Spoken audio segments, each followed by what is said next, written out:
Return to the point. A soldier's cry for awakening. Yesterday I walked the point, West Point, the soul-forged cradle of the long gray line, with a cadet of the class of 1984 by my side. What I witnessed left me not stirred with pride, but pierced by sorrow. Before we even reached sacred ground, we were greeted by a civilian, not a soldier, from a contracted guard service, polite but detached. We were directed to go to the visitor center, which felt less like a prelude to the nation's premier military academy and more like the entryway to Disney World. Polished gift shops, slurk, visitor attractions awaited us. Not reverence, not honor, not discipline. The process wasn't security. It was ceremony theater. We filled out a form and received a visitor's pass from a military, not from a military officer, but a civilian clerk. Then we approached the gate, the once revered threshold to sacred ground, but no military presence did we meet. The pass we were given had no true value. The guards were civilians, no inspection, no visitor's check, no security tent like days past, just a walkthrough. There was no real security, and far worse, no spiritual security. I did not feel my patriotic fire rise, I felt it flicker. The spirit that once surged at the sight of a cadet salute was replaced with the cold breeze of bureaucratic indifference. I was not entering the point I once knew. The memories floated back, that first visit to West Point after returning from military service, April 22nd, 1973, remains vivid. America was limping out of Vietnam, disillusioned and broken. Faith in the military has collapsed. Uniforms once honored were now questioned. But something called me there, a spirit greater than myself. The Holy Spirit led me to the point in that moment of national despair. As I entered the academy, I saw something rare and holy. Young men, cadets, walking in reverent discipline, saluting with pride, standing straight, eyes sharp, no hesitation, no distraction. They carried something sacred. I was not at a base, I was at the point, the place where the spirit of the nation lived. With every sir, with every salute, my own soul stood taller. I was no longer a solitary soldier returning from war.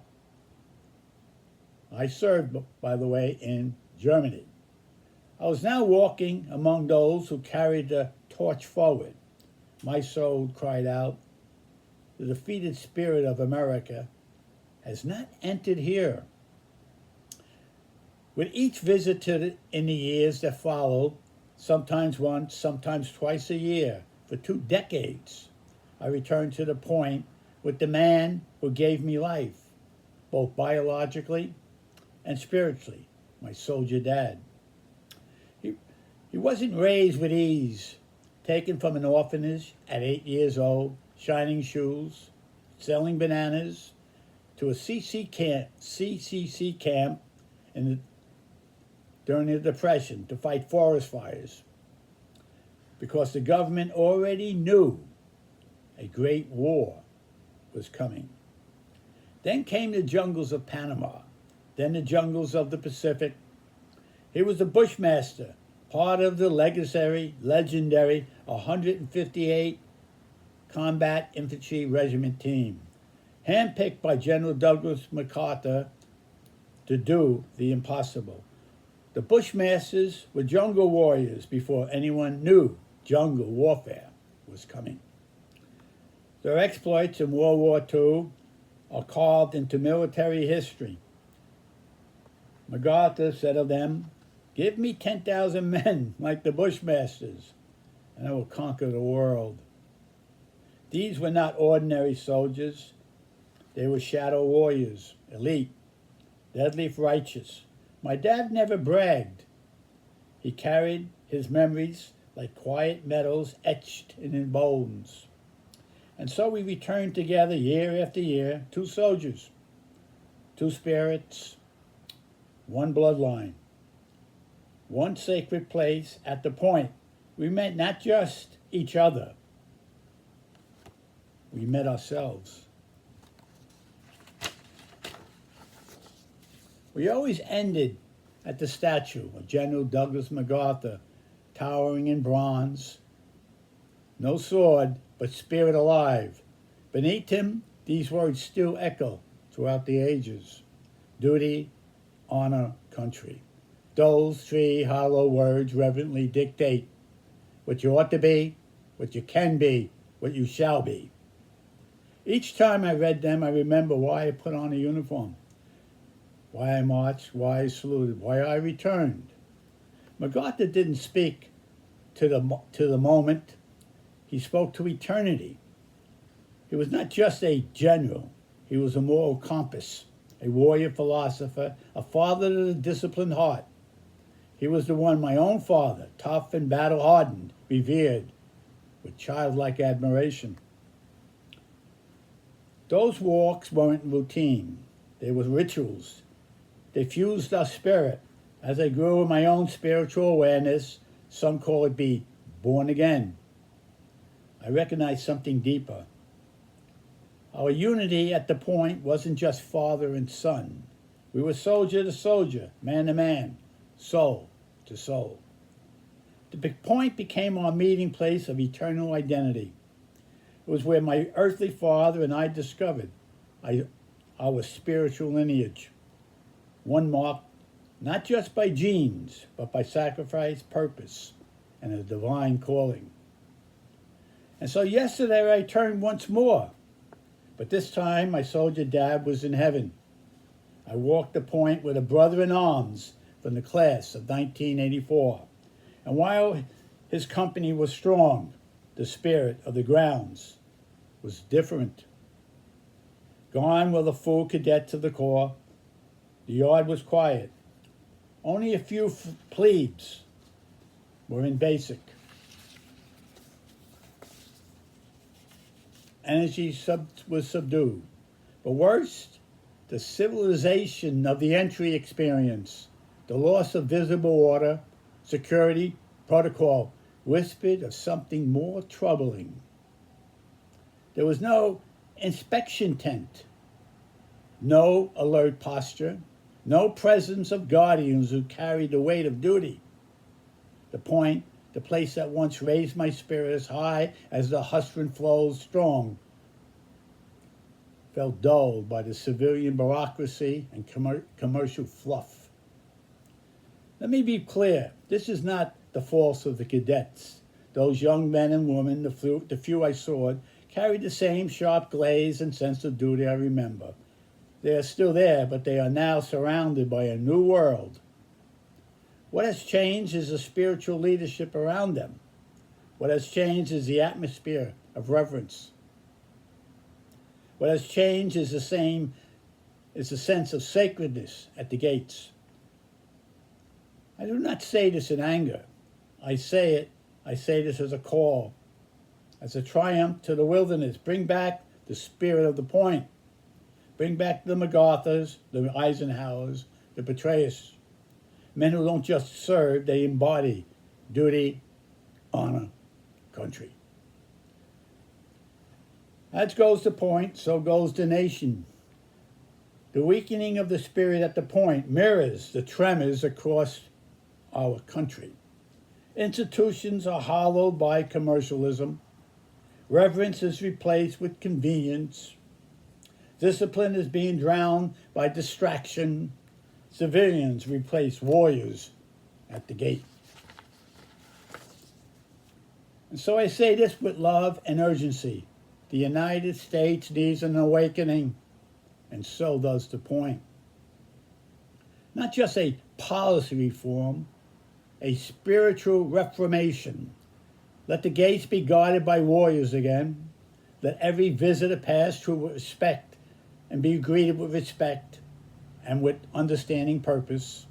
Let every cadet walk knowing they are becoming students, but stewards are not becoming students, but stewards of a sacred flame. I do not close this chapter in despair. No, I am still a soldier of the point. My Father is watching from the heavenly ranks. I will return, God willing, when the full corps is assembled, and I will pray that the fire is still alive. The point does not belong to the present alone. It belongs to the past, to every soldier who has bled for its meeting. It belongs to the future, to every leader who must carry America forward. It belongs to heaven, to the divine architect who ordains nations and calls forth generations. So may the point once again be not just a school, but a sacred sanctuary of the spirit. Faith and family duty, honor code of character, U.S. mission, and world purpose. Some additional comments. The 158th Combat Regimental Combat Team, nicknamed the Bushmasters, was one of the most elite jungle warfare units in World War II. Formed out of the Depression and the CCC camps. They trained in the Panama Canal Zone dense jungles long before most U.S. units even considered jungle operations. They were feared by the enemy, revered by the commanders, and described by General MacArthur as his best soldiers. No greater fighting combat team has ever been deployed for battle. General Douglas MacArthur. My father, a proud Bushmaster, carried that legacy in his bones and made him who he was and made me who I am. When I stood before the statue of General Douglas MacArthur, I didn't just see bronze. I saw the moral code, cast in metal, his words. Duty, honor, country are not platitudes, they are pillars. MacArthur embodied the soul of the warrior who understood why he fought. His famous 1962 farewell speech to the Corps rings louder than ever before. The soldier, above all other men, is required to practice the greatest act of religious training, sacrifice. Yours is a profession of arms, the will to win, the sure knowledge that in war there is no substitute for victory. I walked away from the statue not thinking of war, but of duty. I did not ask for statues. I asked for men and women who still live out those values.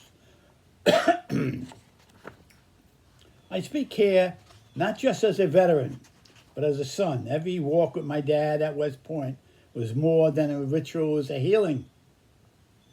As I awakened to my own spiritual calling, what many would call being born again, I realized what has truly happened. My father's soldier spirit and my awakened spirit has joined as one. He was never a preacher, he was never a theologian, but in his walk, his strength, his quiet honor, I saw the living Christ in him, and he saw it awaken in me. West Point was our sacred sanctuary, where heaven kissed earth in the form of a father and son walking along the echoes of America's best. Let me be precise, I have no issues with civilians supporting our military, but when the face of a nation's military institutions becomes indistinguishable from a theme park, we have a problem. Security was once sacred. Gatekeeping meant something. Now a visitor center with merchandise has replaced the inspection tent. This is not modernization. This is mission drift. West Point is not just a school. It is the forge of our republic's defenders. When a cadet marches, they carry more than a rucksack. They carry legacy. Washington, Grant, Lee, MacArthur, Eisenhower, and General David Petraeus. These are not just names. They are standards. And when that standard is lowered, even the entry gate, even at the entry gate, a clink appears in the armor of our republic. Today's cadets still have the potential. What they need is leaders who believe in the sacredness of their role. We need another Petraeus, a modern general who understands both warfare and moral warriorship. General David Petraeus once said, "Soldiers may forget what you said, but they will never forget how you made them feel." The point today needs leaders who make cadets feel the weight of their calling again, not the weight of bureaucratic check-ins and cafeteria diplomacy. If the point forgets its sacred calling, how can we expect our schools, our courts, our churches, our cities to remember theirs? Revival doesn't begin in Congress. It doesn't begin in headlines. It begins at the gates of West Point, where a civilian should not be the first face of the defense of our republic. I walk now with the spirit of my soldier dad, with the Holy Spirit as my guide, and with the unbroken dream of my younger self. I may have seen change, I may have felt sadness, but I will never surrender the hope that the point will rise again. To every cadet, I salute you. To every officer who still leads by example, I thank you. To every American who believes in duty on the country, let us rebuild what is fading. I will return to the point, and when I do, I pray to see not just uniforms and buildings, but a spirit reborn. For here we mark the point not just of geography, but of destiny. Let us not fail the sacred ground beneath our feet. Let us walk the point as American, worthy of it.